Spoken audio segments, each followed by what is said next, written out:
back, relax, and maybe get yourself a snack. Me and you gonna have a little chat about books.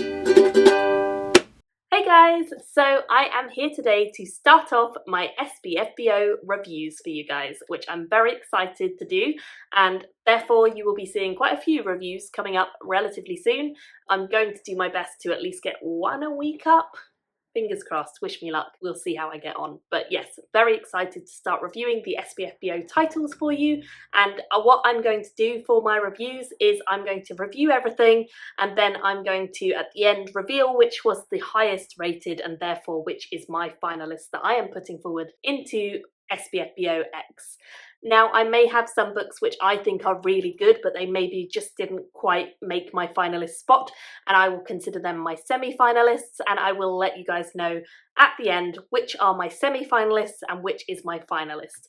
And I'm very excited, so let's start off our reviews. So the book that I'm going to be reviewing today is Born of Scourge, and this book is a dark fantasy, fairy tale romance, I would say, which features a fallen star personified, and then the journey of this star to try and save, or maybe not save, the world from the darkness which is known as the Scourge.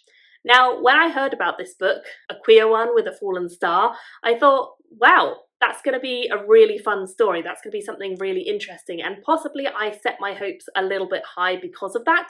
Typically, I don't read a huge amount of romance, and a story like this probably wouldn't have been very high on my personal list to pick up. However, because it's SBFBO and I'm judging, obviously I did. With that being said, I think the fact that there is a fallen star at the centre of this story really did intrigue me, and I thought that that could have been something that would draw me in, despite me not being the hugest fan of, like, romance at the centre of the plot.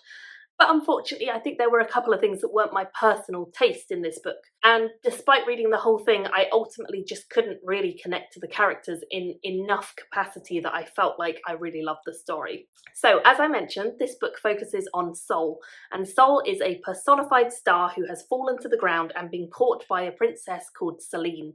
The princess is determined to save her nation. She really wants to ensure that the Scourge, which is this darkness that consumes the land and the people, is not spreading any further, and she knows that the one way that has been proven throughout history to stop the Scourge is to catch a fallen star. When you catch a fallen star, you are instantly infected with Scourge, therefore you will die, but the fallen star becomes a human, and they are able to make a journey to a special place in the land and remove the darkness, the Scourge, from the land. So she considers it a fate worth going through to save her land. She catches the star and Sol is born. What I liked about this one, a couple of things that I found enjoyable.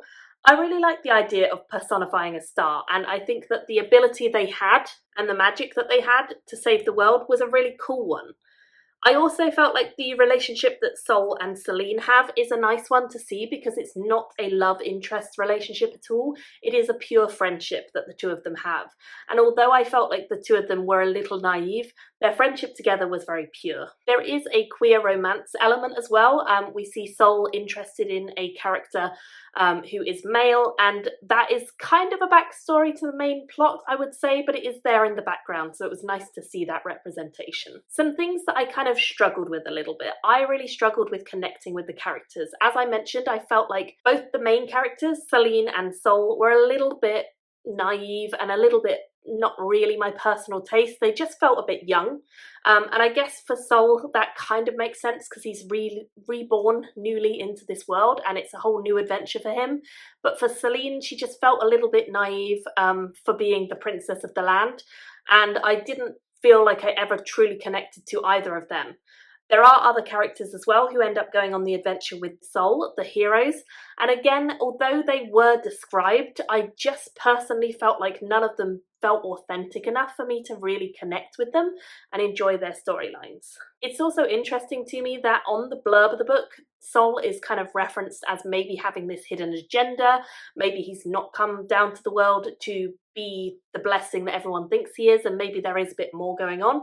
But actually in the story, even though that is mentioned, that he maybe has some sort of other agenda, I just never felt like there was really a threat of him doing something wrong, because he's just pure, he's just too good, if that makes sense. And I just didn't feel like there was ever a true threat that he would not do the right thing. The other thing that I struggled a bit with, which is a bit of a major thing, is the plot. Personally, I don't think that the plot of this book, going on this adventure to save the world and journeying across the land to stop the Scourge, really drew an awful lot of reaction from me. It just felt a little bit mundane at times. I didn't feel like there was a huge amount of stuff that happened along the way. Although we do encounter other characters and things do go on, it just felt like it was a little bit not that exciting, and I didn't feel like there were really high stakes. I didn't feel like there was a lot of character moments, so I kind of felt like I was just reading it because it was one of my entries. It definitely didn't really capture my imagination. With all that being said, I don't think it was a badly written book, and I do think that if you're interested in a lighter story, possibly with some romance in the background, possibly with stars as a theme,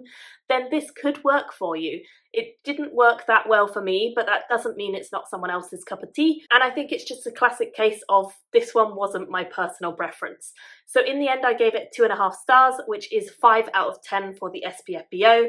I don't think this is going to be one of my semi-finalists, but I did enjoy reading it, and although it won't necessarily inspire me to go and pick up the author's work, I hope it might inspire some of you to go and pick it up if it does sound like it would be interesting for you. Thank you all so much for watching, and I'll see you again in another review very soon. Bye everyone! Thank you for watching my video today. Go pick up a book, then come back and chat with me again.